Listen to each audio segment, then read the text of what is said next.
Histoire de vin, un podcast pour découvrir et explorer le monde du vin avec Étienne Pommier. Vous connaissez Caceres ? C'est une ville moyenne de 100 000 habitants située dans la province de l'Extrémadure en Espagne, à l'extrême ouest du pays, près de la frontière portugaise. Ici, on n'est pas dans l'Espagne du farniente avec des plages à perte de vue et des stations balnéaires où s'entassent des centaines de milliers de vacanciers chaque été. On n'est pas non plus dans l'Espagne des grandes villes comme Madrid ou Barcelone. On est dans l'Espagne de l'intérieur, un pays rude et aride, fait de sierras brûlées par le soleil, où la température dépasse allègrement les 40 degrés en été. Des touristes étrangers, on en croise beaucoup dans les rues de Caceres, mais ils ne viennent pas pour le climat ou le paysage. Ils viennent pour visiter la vieille ville. Un centre historique datant de l'époque médiévale est parfaitement conservé jusqu'à aujourd'hui. À l'intérieur de ces murailles, construites par les Maures il y a plus de 1000 ans, se trouve un ensemble architectural unique au monde, mêlant des vestiges de l'époque arabe, comme la célèbre tour de Burjaco, à de superbes demeures gothiques datant de la Renaissance espagnole. Mais surtout, pas un fil électrique visible, pas une antenne de télévision sur les toits, car la municipalité a toujours voulu préserver le caractère historique de sa vieille ville, ce qui lui a valu d'être classée au patrimoine mondial de l'UNESCO en 1986. En fait, cette ville de Caceres, vous la connaissez certainement, grâce à la télévision ou au cinéma, car elle a servi de décor à de nombreux films et séries. C'est Port-Réal, la capitale des 7 couronnes dans la 7e saison de Game of Thrones. C'est là que Ridley Scott a tourné de nombreuses scènes de son biopic de Christophe Colomb, 1492. Et enfin, les aînés se rappelleront aussi de La Tulipe Noire, réalisée par Christian Jacques en 1964 avec Alain Delon. Et c'est dans ce véritable décor de cinéma que commence notre histoire. Au numéro 1 de la place San Mateo, dans une magnifique bâtisse médiévale aux murs de pierre ocre, l'hôtel-restaurant Atrio.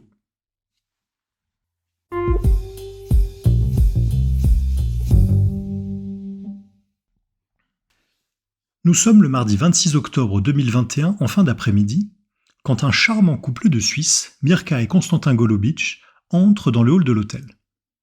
Elle est jeune et élégante, la vingtaine, blonde, avec des petites lunettes à monture noire.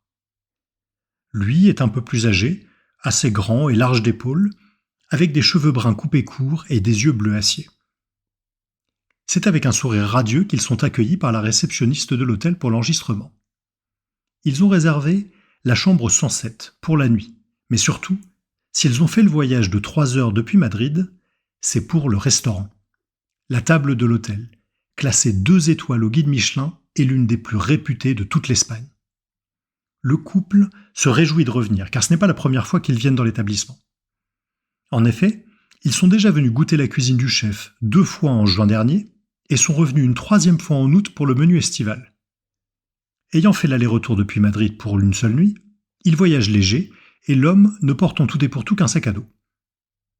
Après avoir récupéré la clé de leur chambre et déposé leurs affaires, les 2 tourtereaux descendent prendre un verre au bar de l'hôtel avant de rejoindre le restaurant. Ils sont accueillis par le patron de l'hôtel, José Polo, qui leur souhaite la bienvenue et échange quelques mots avec eux avant de les conduire à leur table.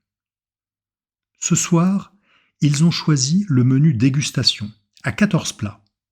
Et, après avoir commandé les vins pour accompagner ce festin, le ballet des serveurs commence et les convives profitent de la soirée.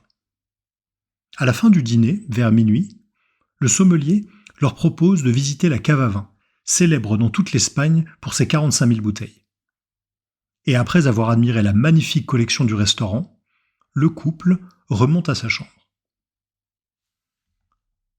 Aux alentours de 2h10 du matin, le téléphone sonne à la réception et le manager de nuit décroche. La voix d'une femme lui demande s'il serait possible de commander à manger en room service pour la chambre 107. « Ah, je suis désolé madame, mais la cuisine est fermée à cette heure-là. »« Oh, s'il vous plaît, vous n'avez pas quelque chose de léger juste pour grignoter un peu ?»« Madame, je suis vraiment désolé, mais notre personnel de cuisine a fini son service et je ne peux pas vous proposer le service à la chambre à cette heure. »« Je vous en prie, Je voudrais juste une petite salade ou un club sandwich. Encore une fois, madame, toutes mes excuses, mais je ne suis pas en mesure d'accéder à votre demande. Je suis désolé. Oh, s'il vous plaît, je sais bien qu'il est tard, mais vous ne pourriez pas faire une petite exception? Bon. Madame, puisque vous insistez, je veux bien vous préparer un petit quelque chose, mais juste une simple salade, hein, c'est bien compris. Merci beaucoup, c'est très gentil. Et vous en aurez pour combien de temps? Une vingtaine de minutes, tout au plus. Le manager de nuit, un peu agacé, descend donc aux cuisines pour préparer une salade pour la chambre 107. Mais enfin, qu'est-ce que c'est que ce caprice à 2 heures du matin? La dame, elle a mangé les 14 plats du menu dégustation, avec le thon, le jamon ibérico, les pieds de cochon et le chocolat en dessert, et 3 heures après, elle veut encore une salade? Depuis 8 ans que je travaille ici, on ne m'avait jamais demandé ça. Un verre de vin, une tisane ou un café, d'accord, mais pas à manger. Mais bon, on se calme, on est dans un hôtel 5 étoiles, le client il est roi, on va lui préparer sa salade. Et après avoir amené la salade à la chambre 107, le manager de nuit reprend son poste à la réception, devant les écrans de surveillance. Mais 20 minutes plus tard, le téléphone sonne à nouveau, encore la chambre 107, et cette fois-ci, la dame demande un dessert. Excédé par cette nouvelle demande, le manager lui répond un peu sèchement que si elle veut un dessert, il y a des pommes à la cuisine. Combien de temps? Pareil que la salade, 20 minutes environ. Et comme elle accepte, il lui monte finalement une assiette de fruits, en espérant en avoir terminé avec la 107 pour la nuit. Le lendemain matin, aux aurores, le couple descend à la réception pour faire son check-out, sur les coups de 5 heures du matin, et règle sa note en liquide en expliquant qu'un imprévu les force à reprendre la route de très bonne heure. Puis, l'homme et la femme reprennent leur sac à dos et leurs 2 sacs de sport en demandant au manager la route de Séville. Le jeune homme sort avec eux dans la rue pour leur indiquer le chemin, et le couple disparaît dans les ruelles encore endormies. En début d'après-midi, alors que le staff du restaurant prend son service pour commencer à préparer le repas du soir, le sommelier constate que la porte de la cave est restée entr'ouverte.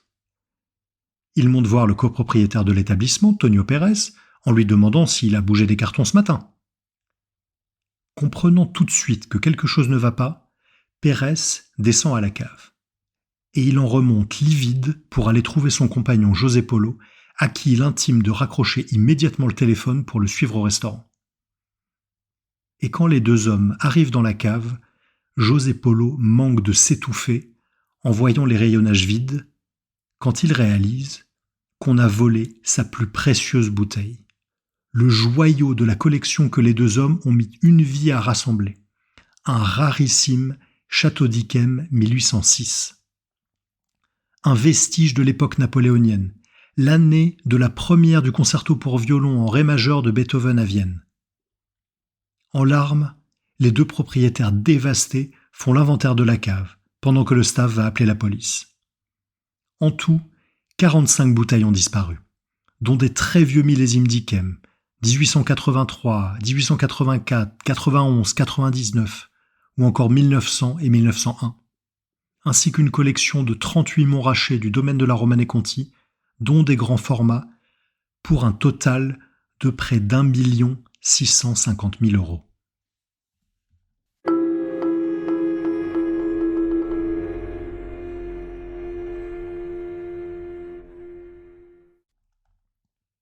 La police arrive sur place, et très vite, le scénario du vol apparaît au grand jour.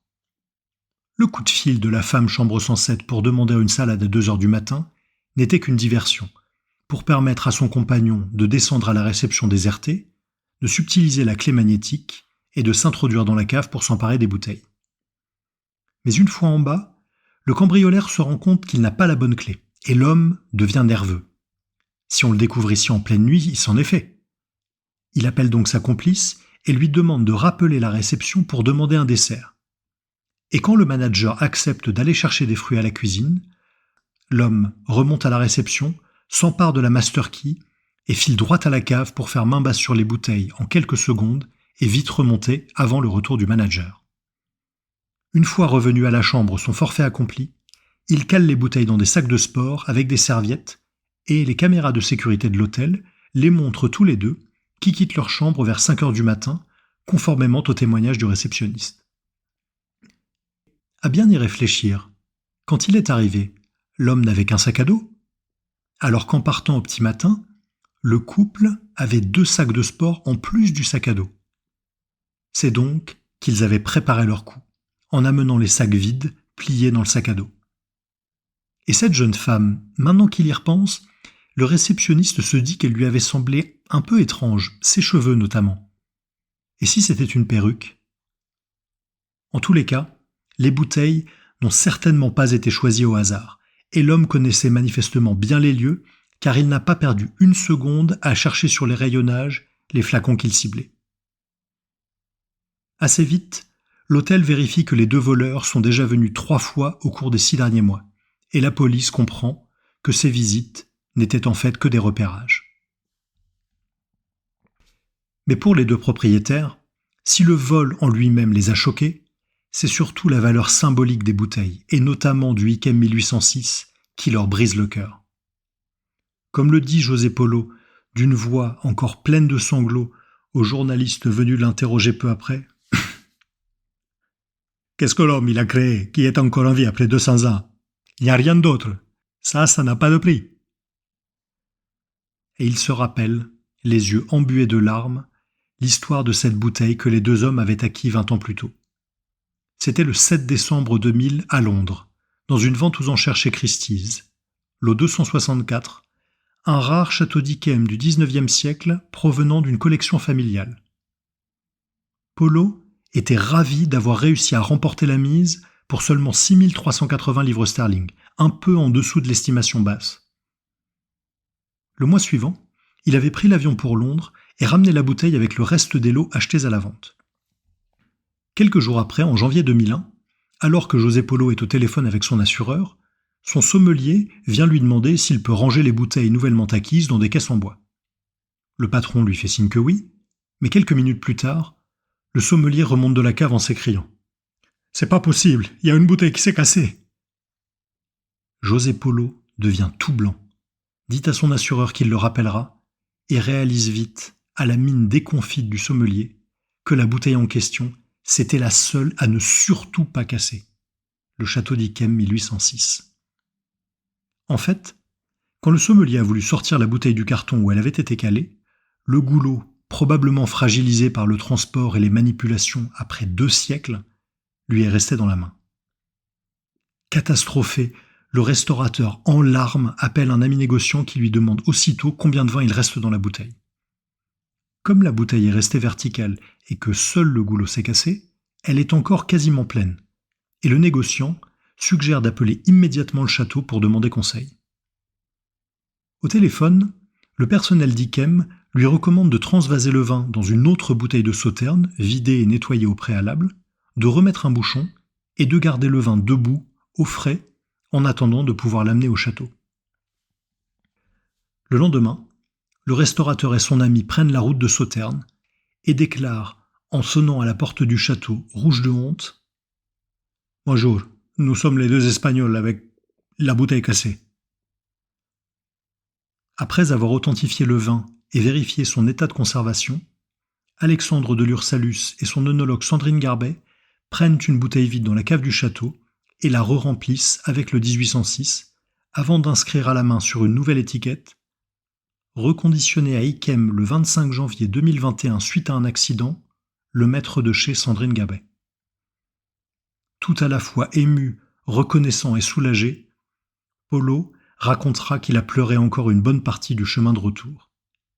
Et c'est cette bouteille, si chère aux yeux des 2 hôteliers, que les voleurs ont emportée.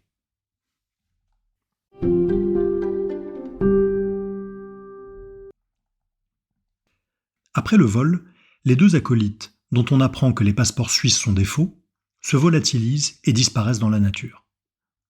Mais pendant ce temps, les investigations de la police espagnole progressent, et, grâce à l'étude de la téléphonie, les enquêteurs remontent la piste des cambrioleurs.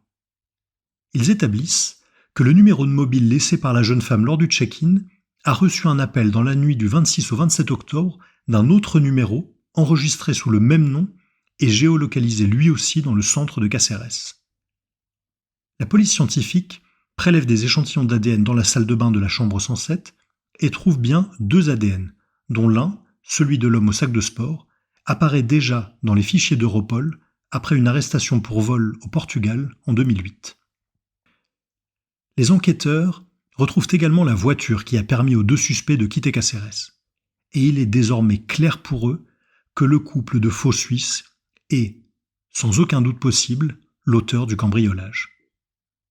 Les lignes téléphoniques et les empreintes ADN masculines appartiennent à un homme à la double nationalité roumaine et néerlandaise, Constantin Gabriel Dimitrou. Et en cherchant dans son dossier, les policiers espagnols se rendent compte que leur suspect n'en est pas à son coup d'essai, loin de là. La scène se déroule le mardi 7 mai 2019 dans le très chic quartier de Salamanca au cœur de Madrid, à 2 pas du musée du Prado, au milieu des galeries d'art, des boutiques de designers et des résidences luxueuses devant lesquelles sont garées des voitures de sport et des SUV de luxe.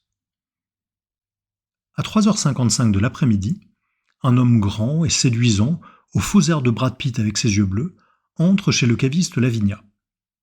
Il est habillé d'un t-shirt à manches longues, d'un gilet malgré la douceur printanière et porte une casquette. Le staff l'accueille avec politesse, le client est un habitué. Il parcourt des yeux les rayonnages du magasin et se fait accompagner jusqu'à la cave numéro 14, un cellier sécurisé par un verrou à empreinte digitale où se trouvent les grands crus. Après avoir examiné les bouteilles sur les présentoirs, il demande à la sommelière Monica Velasco de vérifier pour lui la disponibilité de certains crus, et choisit finalement une bouteille de Condrieu Laloy du vigneron Jean-Michel Gérin pour 60 €. Puis, il ressort de la cave et musarde encore quelques minutes dans le magasin avant de passer à la caisse. Un autre client rentre dans la boutique et au même moment, l'homme au Condrieu passe la porte du magasin et repart à pied dans les rues de Madrid. Quelques minutes plus tard, Monica Velasco et son responsable Juan Antonio Herrero réalisent que sur les présentoirs de la cave numéro 14, une prestigieuse bouteille de whisky a disparu. Un Balvenie Single Malt de 40 ans d'âge, la seule bouteille disponible dans tout Madrid, reçue quelques jours plus tôt par Lavinia, est listée à 5 250 €. En regardant les images de vidéosurveillance, on voit clairement Constantin Dimitrou essayer de déplacer la caméra de la cave pour glisser la bouteille dans son gilet, sans être vu. Mais, au lieu de sortir précipitamment pour quitter les lieux, il s'attarde à discuter encore quelques minutes avec les sommeliers du magasin avant de repartir. Même sa sortie était calculée, pour coïncider exactement avec l'arrivée d'un autre client. Comme ça, au cas où le portique aurait bipé, il avait 2 excuses. Soit c'est l'autre client qui fait sonner le détecteur, soit c'est la bouteille qu'il vient d'acheter dont l'antivol n'a pas été désactivé. C'est ce comportement calme, parfaitement froid et posé, qui fait dire à Juan Antonio Herrero qu'il s'agissait certainement d'un professionnel. Mais c'est ce même sang-froid qui va le faire arrêter quelques mois plus tard, en août 2019, quand il revient au magasin Lavinia. Toujours aussi souriant et charmeur, il demande à nouveau à voir la cave numéro 14. Et c'est à nouveau Monica Velasco qui l'accueille et demande à un employé de lui montrer les grands crus. Mais la sommelière l'a reconnu, et elle griffonne à la va-vite une note qu'elle glisse à l'employé. « C'est l'homme qui nous a volé la bouteille de whisky, reste calme et garde-le le plus longtemps possible. » Pendant ce temps, elle appelle la police qui arrive une dizaine de minutes plus tard, alors que Dimitrou s'apprêtait à quitter le magasin avec une bouteille de vin portugais à une 30aine d'euros qu'il venait d'acheter.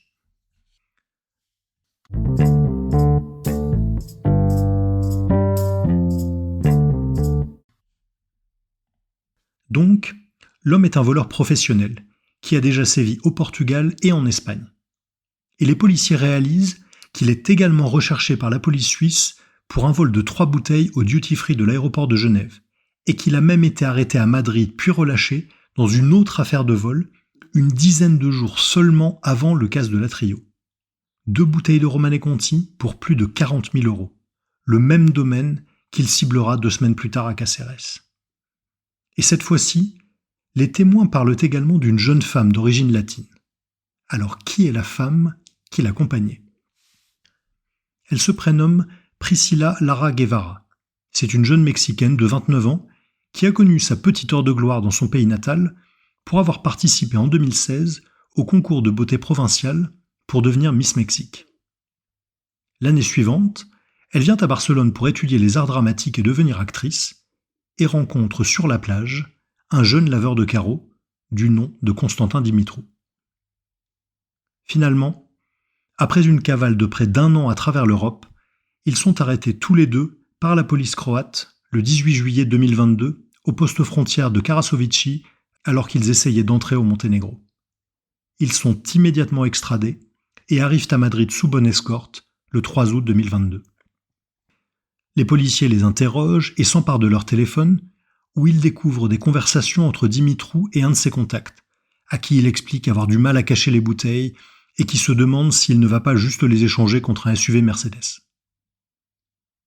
Le 28 octobre 2022, dans l'attente de son procès pour le vol de la Trio, Dimitrou est condamné une première fois par le tribunal de Madrid pour le vol de 2019 à 1 an de prison et le remboursement de la bouteille. En mars 2023, Constantin Dimitrou et Priscilla Lara Guevara comparaissent devant la cour provinciale de Cáceres pour vol aggravé. Après avoir accepté de parler avec la police pendant l'enquête, les deux accusés choisissent finalement de plaider non coupable et de rester muets tout au long de leur procès. Mais les preuves accablantes accumulées par la police espagnole et exposées par le procureur forment un dossier suffisamment solide pour l'accusation. Dans sa plaidoirie, l'avocate de la défense, Silvia Córdoba, implore les juges de ne pas se laisser influencer par le traitement médiatique de cette affaire et le pédigré de Constantin Dimitrou. Mes clients ne sont pas Bonnie et Clyde, ce sont Constantin et Priscilla, un jeune couple qui voyageait à travers l'Europe et n'ont rien à voir avec les faits. Enfin, la parole est donnée en dernier à Constantin Dimitrou avant que les juges ne se retirent pour délibérer. Et les mots du cambrioleur sonnent comme un défi. Après tout ce qui est arrivé, je voulais dire que je ne comprends pas comment un homme qui possède un hôtel 5 étoiles avec un grand restaurant et une collection de bouteilles historiques n'a pas de caméra dans sa cave. Les deux voleurs sont finalement condamnés à 4 ans de prison et le remboursement de 750 000 € à la compagnie d'assurance qui a indemnisé l'hôtel. Ils font appel, mais celui-ci est rejeté le 11 mai 2023 par la Haute Cour d'Extrémadure et les auteurs du cas de la Trio sont aujourd'hui en prison.